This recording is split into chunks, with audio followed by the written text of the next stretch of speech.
Bonjour et bienvenue dans cette nouvelle vidéo où on va parler de reprise d'entreprise. Et pour ça, j'ai un invité spécialisé dans le domaine. Bonjour Aurélien.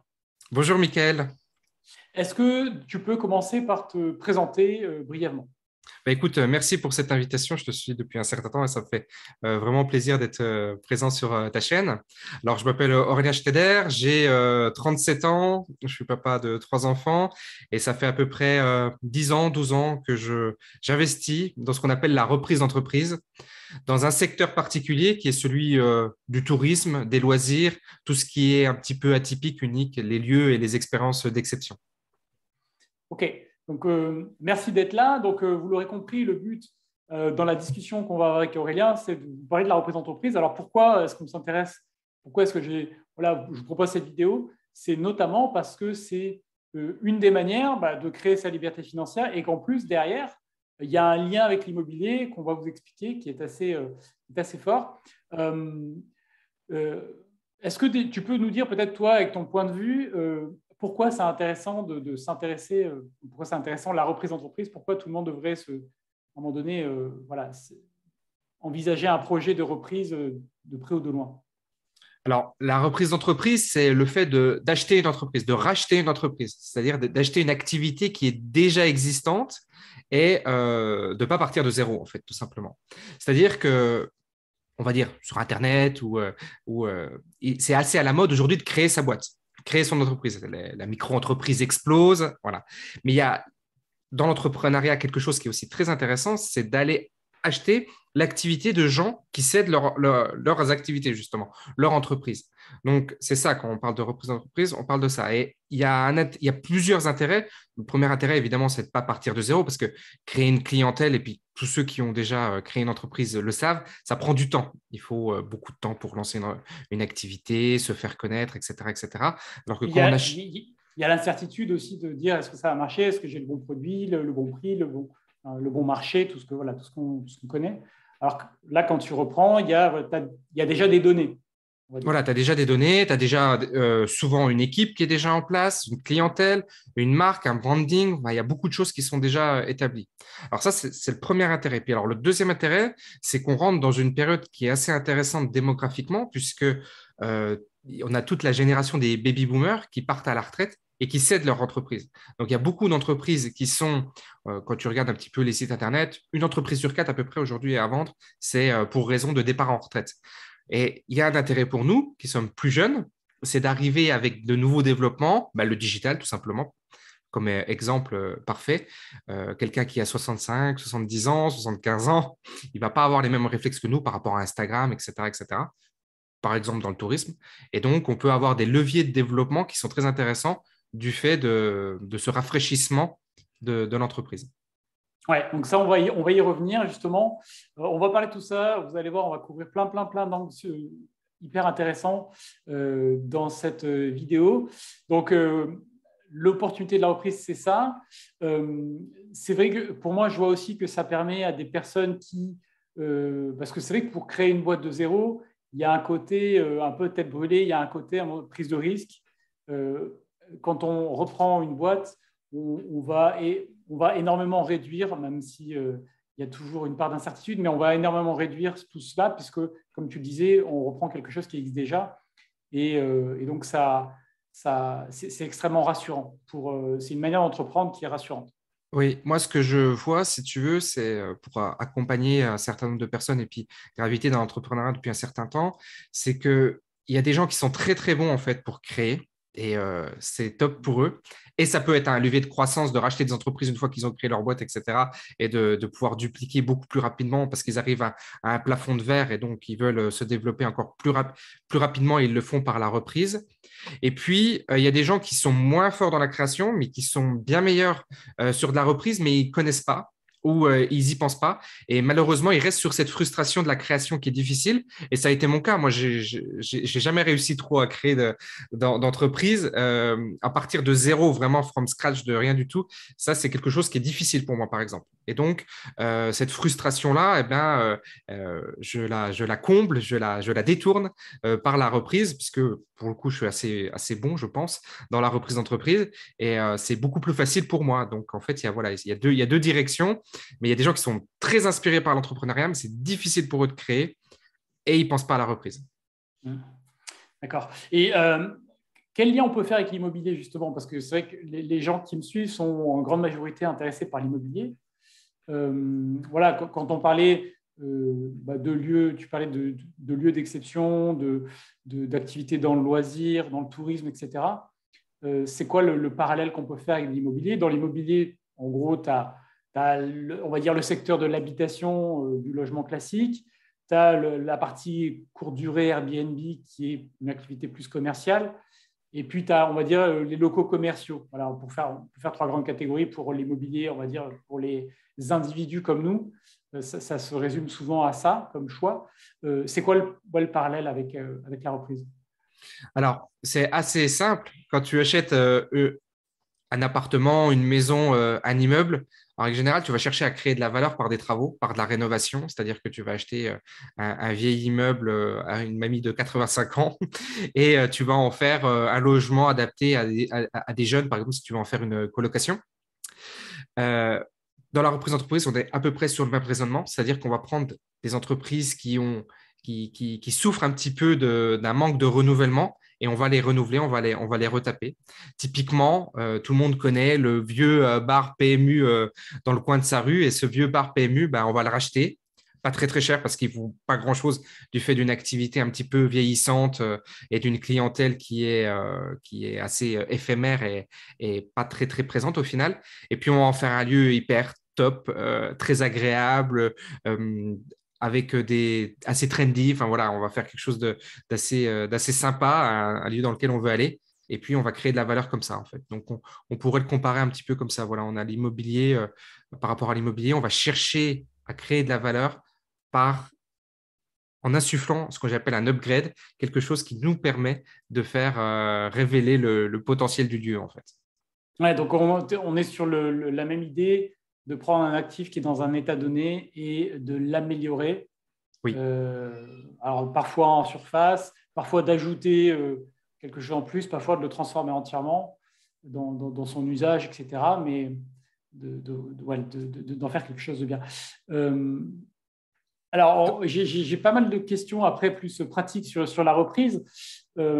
Déjà, là, pour rester sur l'exemple, tu prenais l'exemple d'un petit bar, voilà, où on peut prendre un autre exemple, mais comment ça se valorise tu vois, le prix d'achat, là, comment ça se détermine? Parce que c'est des questions un peu pratiques, mais je vais voir un truc que je connais à côté, je me dis j'aimerais bien le reprendre.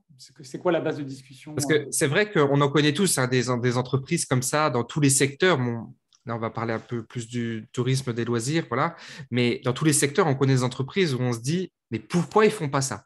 S'ils faisaient ça, ça serait quand même pour eux, ça serait beaucoup plus intéressant. Et cette position de costumeur, de client, elle est très intéressante déjà parce que ça nous permet déjà de voir des choses que les dirigeants d'entreprise ne perçoivent pas forcément.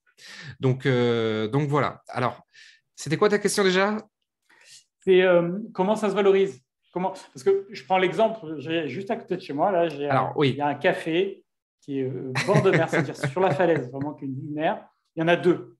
Celui de gauche, il est plein tout le temps. Celui de droite, il n'y a personne. Et moi, en tant que client, je sais pourquoi il n'y a personne. C'est pas accueillant, c'est dégradé, voilà, c'est pas du tout engageant. Et donc, mais pourtant, ils ont une terrasse énorme. C'est un lieu qui est incroyable.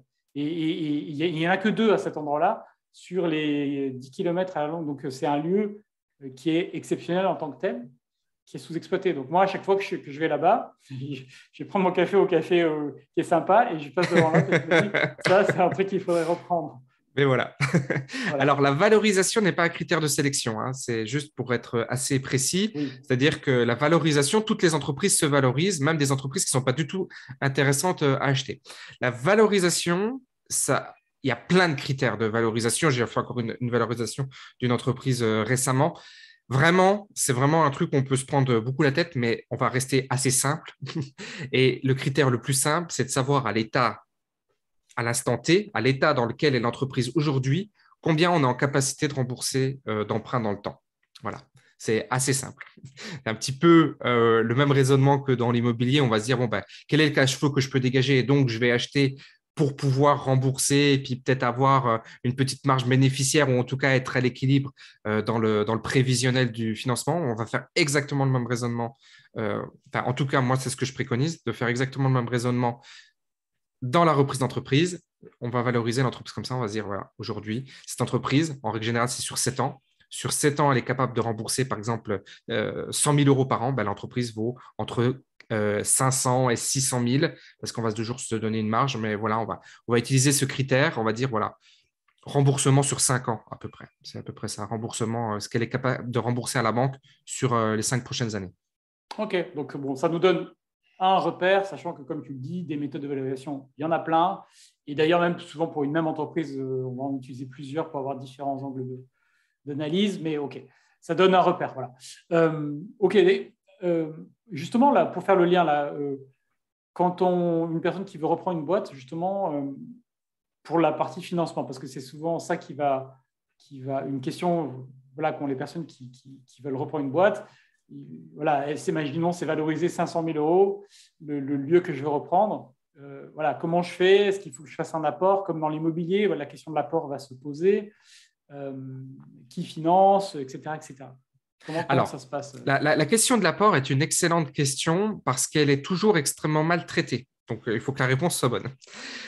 Aujourd'hui, quand tu regardes sur Internet, ben, c'est un petit peu comme dans l'immobilier il y a quelques temps. Il n'y avait qu'une façon de faire de l'immobilier, tu sais, c'était...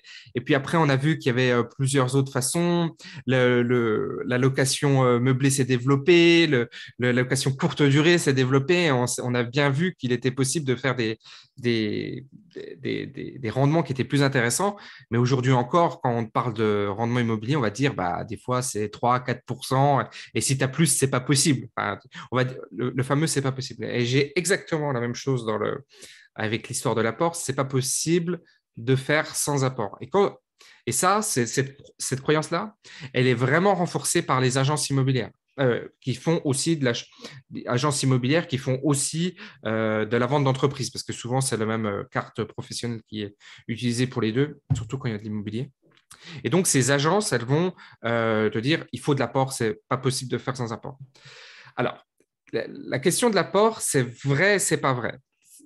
Quand tu vas acheter un fonds de commerce pur, c'est difficile de le faire sans apport. C'est possible de le faire, hein. Je répète, c'est possible de le faire, mais c'est un petit peu plus difficile. En tout cas, c'est souvent, très souvent demandé parce que voilà, c'est une pratique. Mais ça reste qu'une pratique qui peut être contournée. Quand tu vas racheter une entreprise, là, tu vas avoir un panel. Donc, le fonds de commerce, c'est dans l'entreprise, d'accord? Donc, c'est un élément de l'entreprise. Et nous, si on s'intéresse à l'entreprise en tant que telle, c'est-à-dire les parts sociales, les actions de l'entreprise, là, on va avoir une palette qui est monumentale de possibilités de reprendre, beaucoup plus importante qu'avec l'immobilier. Parce que l'immobilier, on va faire un achat immobilier. Là, on va faire de l'achat de parts et on va pouvoir se mettre d'accord avec la personne en face de nous sur comment on va financer. Et il y a plein de façons de faire. On va lui dire, ben voilà, moi je suis intéressé à reprendre, par contre, je te paye sur plusieurs années.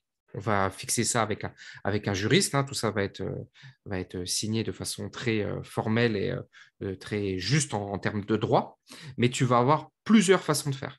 Tu vas avoir des financements qui vont pouvoir s'adapter. Tu vas avoir du financement bancaire, mais tu peux avoir du financement privé. Enfin, il y a une palette qui existe que même moi, je ne connais pas dans sa globalité, mais qui est très, très importante. Et dès qu'on s'intéresse au financement de la reprise d'entreprise, il y a beaucoup de créativité qui peut être mis en œuvre. Tu vas avoir des clauses particulières d'obtention d'un certain chiffre d'affaires où là, tu vas déclencher des financements, etc., etc. Mais tu peux faire de la reprise quasiment à partir de zéro parce que l'entreprise, par exemple, elle est endettée et toi, tu vas simplement t'engager à continuer à payer cette dette. Et là, tu as déjà le financement qui est fait de cette façon-là. Enfin, il y a plein, plein de façons qui sont possibles. Et l'apport n'est pas l'alpha et l'oméga, loin s'en faut. Il y a beaucoup d'autres façons de faire. Et moi, j'arrive toujours à faire avec très, très, très, très, très peu d'apport. Et tu le sais, Mickaël, parce que je t'ai déjà présenté des dossiers en privé, que je fais encore aujourd'hui des dossiers avec très, très peu ou pas du tout d'apport, quoi. Donc ça, c'est un critère. Après, des fois, j'aime bien mettre de l'apport quand il va y avoir de l'immobilier ou quand je vais avoir besoin de placer de l'argent. Mais ce n'est pas un critère obligatoire. Il ne faut pas s'en faire une montagne de l'apport. Et quand bien même il y aurait besoin d'un apport, il y a toujours des solutions pour trouver cet apport avec des partenaires financiers, avec des gens qui vont se mettre à vos côtés. On a véritablement, alors là, c'est contraire à l'immobilier, dans l'entrepreneuriat, dans le montage, dans la structuration des deals, beaucoup de solutions. Vraiment, c'est vraiment très, très important. Ouais, ça, on en reparlera d'ailleurs tout à l'heure à la fin de la partie financement. Alors, on était sur l'apport, sur les entreprises. Il y a aussi le type d'entreprise. Souvent, tu sais, quand on cherche reprise d'entreprise, on tombe sur les fameuses reprises à 1 euro, les trucs comme ça. Les entreprises, on pense parfois entreprises en difficulté. Bon, j'imagine qu'il y a tout un panel entre l'entreprise qui, justement, est en dépôt de bilan, l'entreprise qui vivote et l'entreprise qui va très bien. C'est quoi le profil? Voilà, est-ce que toi, dans ton expérience, et surtout par rapport au lieu d'exception, au lieu de tourisme, c'est quoi un petit peu l'état, on va dire, financier ou économique qui est le plus propice pour être repris? Oui, alors ça, c'est une excellente question. Ce qui est là, maintenant, on est dans les critères de sélection de l'entreprise. Donc, les critères de sélection d'une bonne entreprise, c'est une entreprise qui a beaucoup de potentiel, une entreprise qui est insuffisamment développée par rapport à son marché, par rapport à ce qu'elle est capable de faire. Alors là, tu parlais par exemple du bar, bah, c'est typiquement une très bonne affaire parce qu'on sait exactement, on est capable de dire combien fait de chiffre d'affaires le bar qui est juste à côté dans les mêmes conditions. Et toi, tu vas racheter l'entreprise à l'état actuel. Tu vas pas dire, tu vas pas racheter enfin, peut-être un petit peu, mais tu vas pas racheter le lieu en disant, la personne, elle va pas pouvoir le valoriser en disant, bah si, ça vaut autant que le voisin. Non, ça vaut pas autant que le voisin, ça vaut autant que Ouais, ça. tu veux dire que le potentiel, finalement, c'est plus important que la valorisation, Beaucoup plus que important. c'est ce qui compte le plus. C'est ce qui compte le plus parce que nous, ce qui va nous intéresser, c'est une entreprise qu'on va acheter, par exemple, 500 000 euros, que dans les 2 ans, elle en vale 1 million, 1,5 million. On est dans ces ratios-là. Ce pas des ratios qui Ouais, sont extraordinaires. On est dans l'entrepreneuriat, on n'est pas dans l'immobilier. D'accord? c'est ça, Donc, c'était une question que je voulais aussi te poser. C'est quoi une reprise qui se passe bien? Tu vois, qu'est-ce qu'on peut en attendre comme ouais, voilà. résultat et en combien de temps? Voilà, donc pour rester sur ces critères de sélection, les critères de sélection, ça va être une entreprise qui a un fort potentiel et qui est déjà établie. Voilà, c'est-à-dire qu'on va pouvoir activer quelques leviers de développement, de croissance, et d'un seul coup, ça va être extraordinaire. Ça peut être des leviers dans la communication, ça peut être des leviers dans la réhabilitation. Bah, encore une fois, le bar PMU où je vais en faire un bar vegan, par exemple, ou un bar où on va faire des brunchs, par exemple. Il y a 2 jours, je voulais aller bruncher. Je suis à Nice, moi. Je voulais aller bruncher. On a fait 7 bars. Les 7 bars, ils nous ont dit, bah, si vous n'avez pas réservé, c'est pas possible. Donc, Ouais. tu sais que tu as un levier de développement fort dans cette activité-là. Donc, tu vas racheter un lieu qui est un petit peu délaissé et tu vas faire ça. Dans lequel il y a un problème de management, de gestion. L'équipe est mal gérée, les heures sont dépensées de façon extravagante et du coup, ça plombe le compte de résultat. Le résultat de l'entreprise est plombé parce que l'entreprise est mal gérée, parce que tu as des achats qui sont mauvais. Enfin voilà, il y a plein de façons de voir des potentiels. Le fait que toi, tu aies une activité et que tu puisses adosser une autre activité dessus. Par exemple, je suis dans le digital, j'ai une agence digitale, par exemple, j'ai une agence digitale spécialisée dans la restauration et j'achète un restaurant et je peux développer le truc parce que je sais exactement comment faire pour faire croître l'entreprise. Voilà. Donc, c'est de trouver des bons potentiels de levier de croissance. C'est le plus important. Et on va toujours raisonner en se disant, eh ben moi, je veux aller chercher 1 x 2, 1 x 3, 1 x 4, 1 x 5, 1 x 6 sur la rentabilité, voire même plus, parce que des fois, les rentabilités sont tellement petites que tu peux faire un x 100. Mais en tout cas, voilà, on va dire sur quelque chose d'un peu standard, j'ai acheté quand même un certain prix, je vais chercher à doubler ou à tripler la valeur de l'entreprise et du patrimoine, en fait. Voilà, tout simplement. Et puis, pour répondre cette fois-ci à une qu'est-ce qu'une bonne reprise? Comment on sait si une entreprise, la reprise d'une entreprise est réussite? C'est assez simple, c'est à partir du moment où ça tourne tout seul. C'est-à-dire que tu es en capacité de partir 2 mois ou 3 mois de l'entreprise sans devoir intervenir quotidiennement dedans. C'est-à-dire quelques calls réguliers suffisent pour gérer l'entreprise une fois, 2 fois dans la semaine. Donc ça, c'est réussi. Et à partir du moment où vraiment tu es dans un cycle où c'est un investissement et ça roule tout seul et tu t'es pas acheté un job. Et là, la Voilà, principale alors erreur, voilà, vas-y. ça, voilà, ça c'est justement dans l'erreur principale à éviter. C'est justement parce que moi, je l'ai vu faire. Ces personnes qui, en fait, comme elles ne savent pas, elles n'ont pas le schéma mental qui consiste à se dire une reprise, le but c'est de faire une croissance x2 ou x3 ou voilà. Et donc elles sont dans un cadre où elles achètent peut-être mal, pas forcément l'entreprise qu'il faut et qu'elles ne la développent pas comme tu le disais avec des bons leviers. Et donc elles se créent un job au final. Voilà, elles oublient l'élément principal et ça, c'est vrai, dans la reprise, c'est vraiment très, très important. Parce que, en fait, les entreprises très intéressantes, il n'y en a que 1 ou 2% par rapport à la pléthore d'entreprises qu'il y a sur le marché, mais c'est un petit peu comme dans l'immobilier. Je veux dire, moi, j'ai fait d'excellentes affaires dans l'immobilier, mais c'est infime, ce qui fait croire à beaucoup de personnes que ce n'est pas possible. Non, c'est juste, il faut vraiment chercher différemment. Ouais. D'ailleurs, c'est comme dans l'immobilier, enfin, tu vois, pour faire le parallèle avec la reprise, dans l'immobilier, c'est pareil. Il y a des gens, et il y a beaucoup de gens qui se recréent un job dans l'immobilier. Ouais. Soit un job d'investisseur, mais c'est un job, ils sont là à temps complet, ils gèrent tout eux-mêmes, ils sont sur le terrain, ou dans la location courte durée, c'est pareil. Voilà. Donc là, toujours savoir qu'est-ce qu'on veut et quels sont nos critères de réussite. Voilà. Mais voilà, en tout cas, le point de vigilance, là, c'est attention, on ne va pas se créer un job parce que… Alors, c'est quoi on va dire, les problèmes, les inconvénients si la personne qui reprend une boîte se crée un job au-delà. Alors, on va prendre un exemple pour répondre sur la question de l'erreur. Donc, l'erreur principale, selon moi, c'est de se dire, j'achète une entreprise, allez, 500 000 euros, ok, parce que je suis en capacité de rembourser 100 000 euros par an pendant 7 ans. Donc, je vais rembourser du coup, vu que j'achète 500 000, je vais rembourser un petit peu moins. Ça va être un truc comme 83 000, un truc comme ça. Donc, j'ai une petite marge pour moi. Et puis, dans 7 ans, quand j'ai fini de rembourser mon emprunt, eh ben, j'ai capitalisé 700 000 euros, enfin 500 000 euros, pardon. Et puis là, cette fois-ci, je suis en capacité de me payer plus parce que j'ai 100 000 euros par an pour moi, puisque j'ai plus à rembourser à la banque.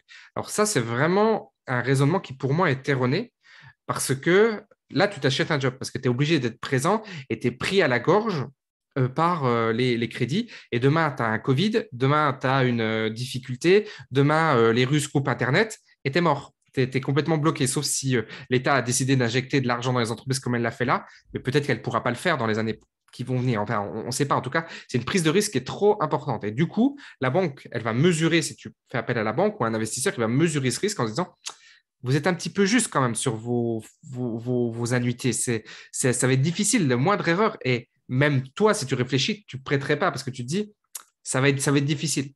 Le nerf de la guerre dans l'entrepreneuriat, c'est la trésorerie. Et donc, il faut aller chercher de la trésorerie. Et ce qu'il faut faire, ce n'est pas ça. Ce qu'il faut faire, c'est de se dire, OK, je peux rembourser 500 000 euros sur mes 7 années, d'accord? Donc, mais je vais surtout aller chercher du développement, ce qui fait que cette capacité de remboursement, elle ne va plus être à 100 000, elle va passer à 200 000, 300 000.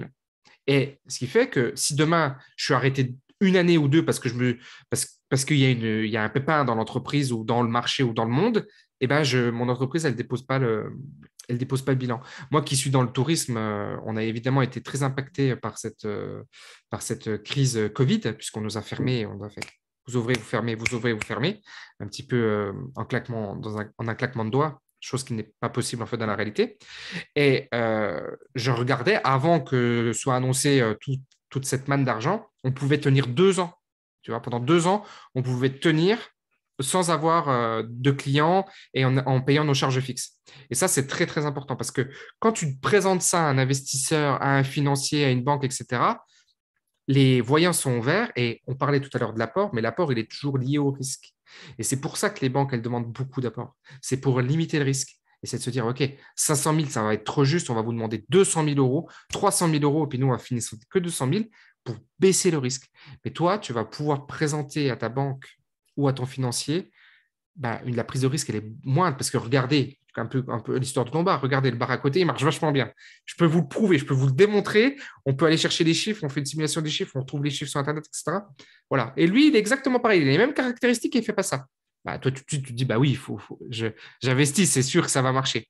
Et en fait, c'est ce système de réassurance qui est très important pour soi, parce qu'on ne va pas s'acheter un job, on va s'acheter une entreprise qui tourne et qui tourne sans soi.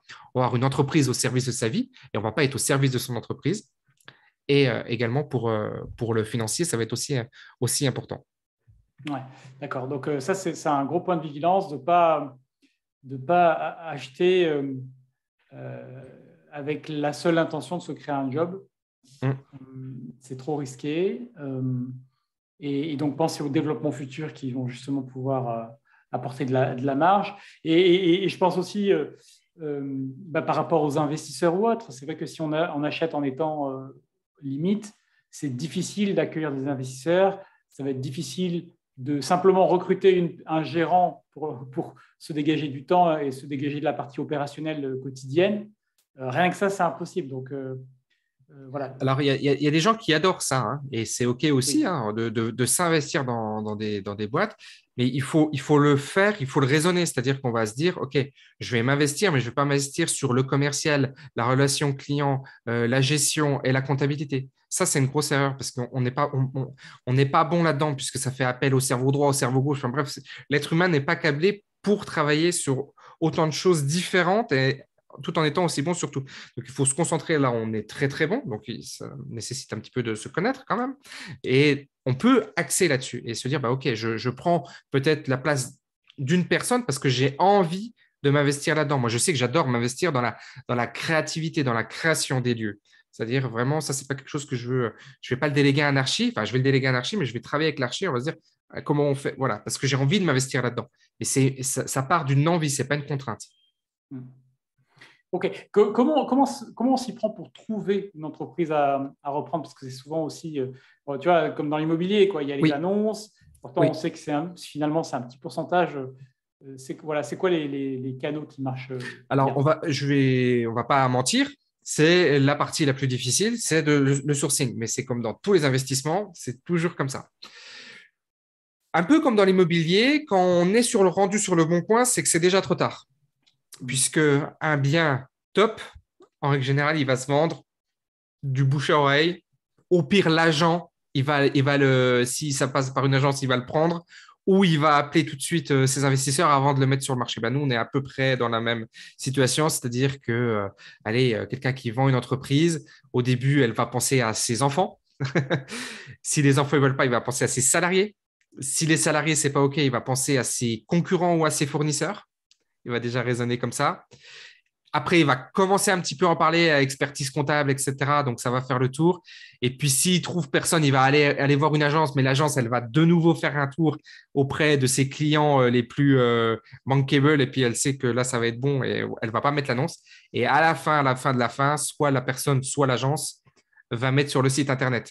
Et puis là, sur le site Internet, si tu ne te rues pas sur le truc dans les 48 heures, tu es déjà coincé en fait. Donc, la méthode, selon moi, la plus efficiente, la plus efficace, c'est de repérer les entreprises soi-même et d'être ciblé et d'aller les voir soi-même et de contacter le dirigeant par téléphone en trouvant son adresse personnelle ou un adresse email en faisant attention évidemment de ne pas tomber sur les salariés qui lisent avant puisque c'est comme une relation entre le dirigeant et l'acheteur au départ. Les salariés sont impliqués dans cette reprise qu'à une certaine étape. Et de le faire comme ça. Je pense vraiment que c'est la façon la plus simple. On peut toujours faire une veille. Moi, j'ai déjà trouvé une entreprise sur Fusac, qui est un des sites les plus connus. Mais aujourd'hui, franchement, c'est très, très rare. Et on en discutait encore récemment avec un de nos associés, mon cher Michael, et qui nous disait qu'il y avait une entreprise très intéressante, mais qu'elle avait été prise dans les… C'était parti tout de suite, en fait. Et donc, ce que j'invite à faire, toi, typiquement, là, pour le bar, ce serait d'aller voir le gérant du bar, le propriétaire du bar, et puis de lui dire, tiens, je serais intéressé, tu ne serais pas vendeur, tu vois, un petit peu ce truc-là.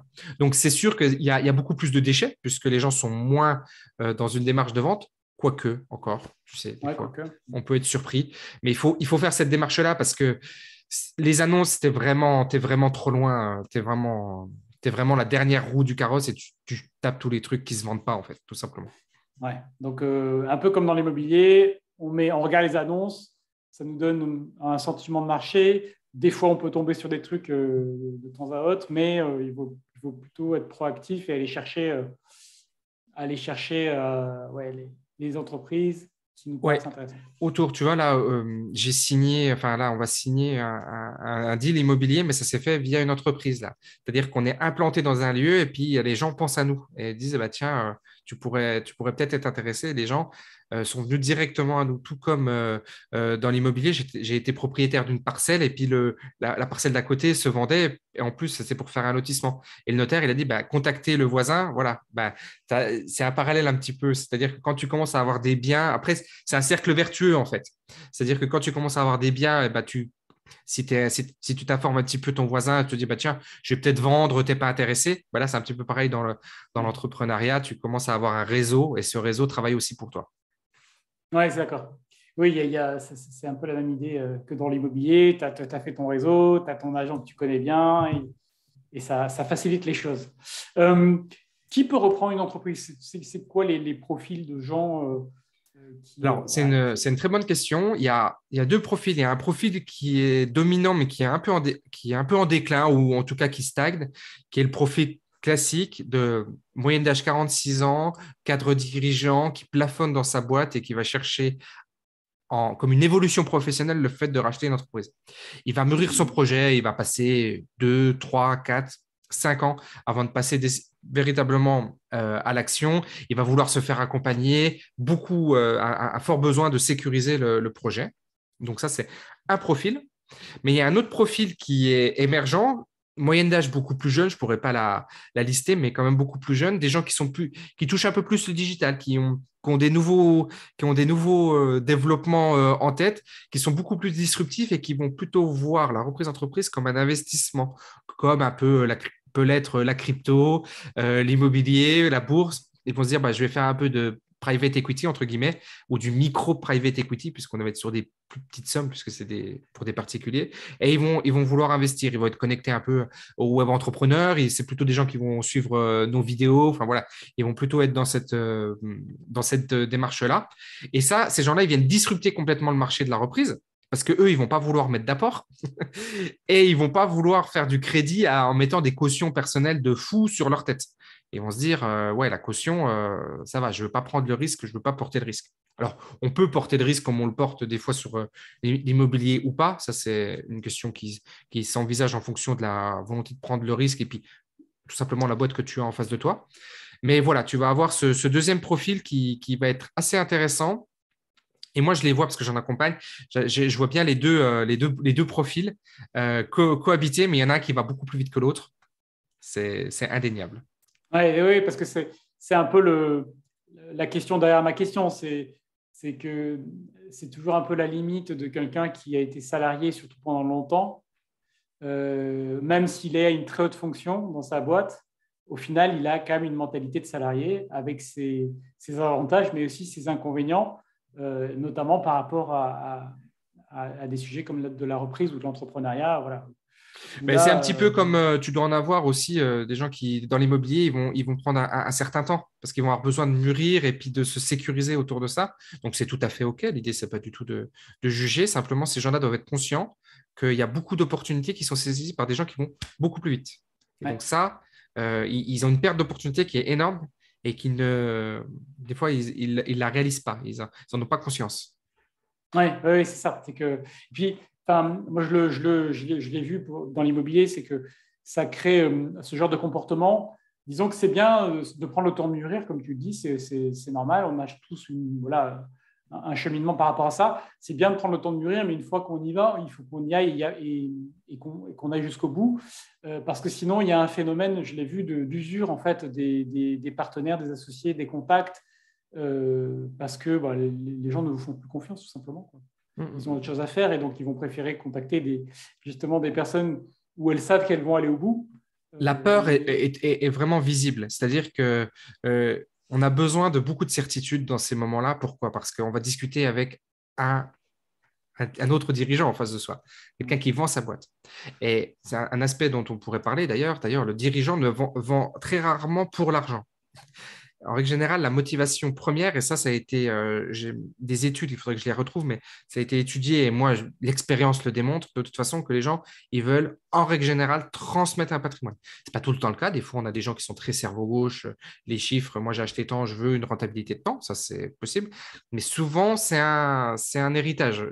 Il y a quelque temps, j'ai acheté une maison à une mamie et cette mamie, elle avait vu grandir ses enfants dedans et les Ouais. petits-enfants, etc. Et les enfants et les petits-enfants, ils étaient très en pression pour pas qu'elle vende. Et nous, on voulait acheter. Et donc, on est dans cet échange de dire, la maison, on va en prendre soin, on va en faire quelque chose de bien. Et elle nous a vendu parce qu'elle a vu deux jeunes, entre guillemets, parce que c'était avec ma femme, deux petits jeunes, et puis qu'il y avait une continuité. Le dirigeant, ça va être pareil, ça va être un lien émotionnel. Il faut bien se dire que les dirigeants, en général, ils passent 50, 60, 70 heures dans leur boîte parce qu'ils n'ont pas les raisonnements qu'on a, nous. Et donc, ils veulent transmettre quelque chose. Et si toi, tu viens et tu dis, bah, moi, ce que vous faites, c'est nul et je vais tout raser, ça ne va pas marcher. Donc, ce qui va être important, ça va être ce relationnel. Et donc, pour Comme dans revenir l'immobilier. comme dans l'immobilier. Et la personne, elle va vouloir avoir de la certitude en face de soi.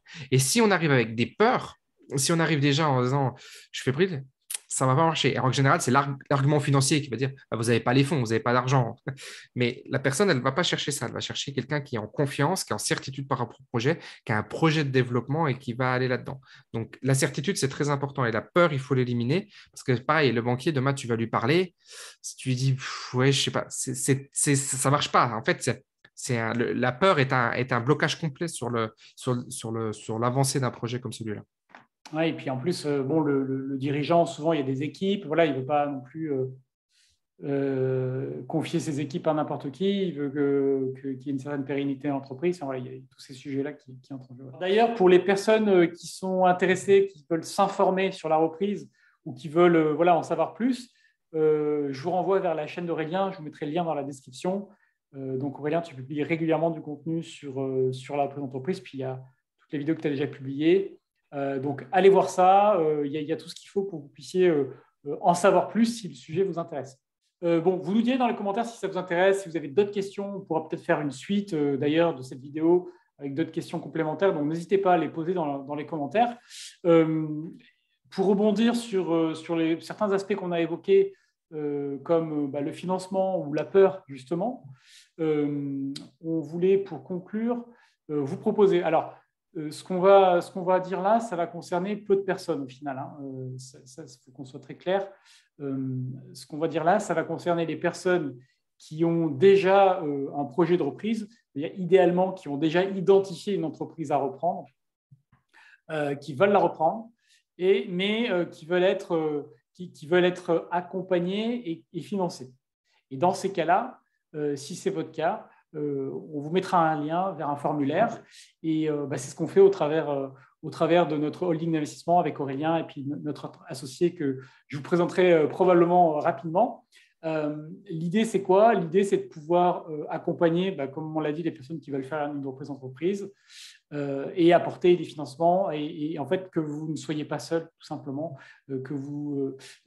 Voilà, qu'est-ce que tu peux en dire, toi, des bénéfices, parce que du coup, toi, c'est la reprise, tu fais ça depuis De la longtemps. holding d'investissement, tu veux dire? Ouais, et puis de la holding d'investissement, voilà, de comment tu vois son rôle par rapport aux gens qui reprennent. Le rôle premier, c'est d'apporter beaucoup d'expérience autour du projet. C'est-à-dire que moi, quand je présente un dossier à une banque, j'ai mon track record, j'ai mon historique, tu as ton historique, et puis Alexander, notre associé, a aussi son historique. Et donc, ça renforce complètement un dossier bancaire, si on doit parler de dossier bancaire, ou auprès d'investisseurs, si on doit parler d'investisseurs. Donc, le premier point, c'est celui-là, c'est pouvoir apporter, adosser au projet une expérience qui va permettre de lever l'argent très facilement. La deuxième chose, c'est de pouvoir ne pas entreprendre seul parce qu'il y a beaucoup de gens, ils en ont ras-le-bol. Et c'est d'ailleurs aussi pour ça qu'on s'est regroupé, c'est parce qu'on en avait aussi un peu marre de tout le temps être dans nos activités seuls. Et ensemble, on a dit, bah, tiens, on va créer ce projet ensemble et puis on va créer de l'émulsion, du brainstorming. Prochainement, on se voit, on va pouvoir travailler ensemble. Et l'idée, c'est aussi de le faire avec des gens qui sont porteurs d'un projet et de les challenger, d'échanger avec eux en toute bienveillance, évidemment. Mais l'idée, c'est de pouvoir échanger sur les projets et de pouvoir cumuler, encore une fois, le cerveau collectif à un projet particulier. Donc, c'est vraiment ce que je verrais de plus. Et puis, la troisième chose, c'est de pouvoir apporter de la structuration dans l'entreprise, de pouvoir se dire, ben voilà, j'ai des personnes qui ont déjà fait ce que je veux faire et donc, ils connaissent le process et ils connaissent les étapes. Et puis après, de pouvoir intervenir dans les entreprises s'il y a besoin pour structurer les équipes, le management, etc. Puisque tout ça, c'est des choses qui ne s'inventent pas et qu'il faut mettre en place. Et ça nécessite de l'expérience, tout simplement. Je veux dire, je peux pas dire autrement. Ok, donc voilà, donc pour ceux que ça intéresse, si ça vous parle, si vous dites bah, je voudrais être accompagné, je voudrais bah, maximiser mes chances de réussite aussi, tout simplement. On vous met un lien, vous cliquez là-dessus, il y a un formulaire, on va vous poser un certain nombre de questions pour valider votre profil. Et puis si c'est le cas, bah, on pourra peut-être échanger, on aura plaisir à en savoir plus sur votre projet, tout simplement, parce que c'est ça le but. Le but, c'est de pouvoir, c'est notre ambition au travers de notre ligne d'investissement, c'est de pouvoir contribuer, aider les personnes qui veulent reprendre des entreprises, qui veulent le faire en mode, voilà, en mode avec notre vision des choses, c'est-à-dire améliorer l'entreprise, comme on l'a vu avec ce qu'Aurélien appelle un upgrade, donc de faire un x2, x3 ou plus. Et puis voilà, développer un patrimoine comme ça, un portefeuille même de reprise pour accompagner la personne à développer tout un portefeuille. Et voilà, c'est L'idée notre aussi, ambition. c'est aussi de pouvoir voir plus grand. C'est-à-dire que le fait Oui. et ça, c'est vraiment quelque chose que je vois qui est un petit peu un travers, c'est que les gens veulent porter des projets, mais ils se restreignent eux-mêmes. Trump, il disait think big, et c'est un peu l'idée, quoi. C'est de se dire, on va penser plus grand ensemble. Nous, on va pas intervenir sur des petits tickets, on va intervenir sur des tickets qui sont plus importants et qui sont souvent inaccessibles seuls. Et l'idée, c'est de pouvoir se dire, bah, voilà, la contrainte financière, elle n'existe plus et je veux vraiment penser mon projet avec l'envergure que je souhaite, l'envie vraiment que je voulais, l'intention que je voulais y mettre sans vouloir me limiter par la suite. Et c'est de pouvoir penser des projets beaucoup plus importants ensemble.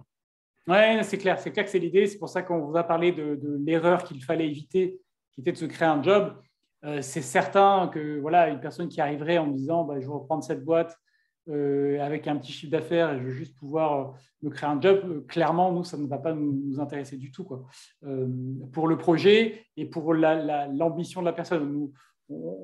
En fait, il faut bien vous mettre en tête que finalement, j'ai un peu caricaturé, mais finalement, la question de l'argent et financière et de l'apport et de ce genre de trucs, et la valo, tout ça, en fait, ce n'est pas un sujet. Tout ça, ce n'est pas un sujet. Nous, on peut vous apporter tout ce qu'il faut par rapport à ces éléments-là.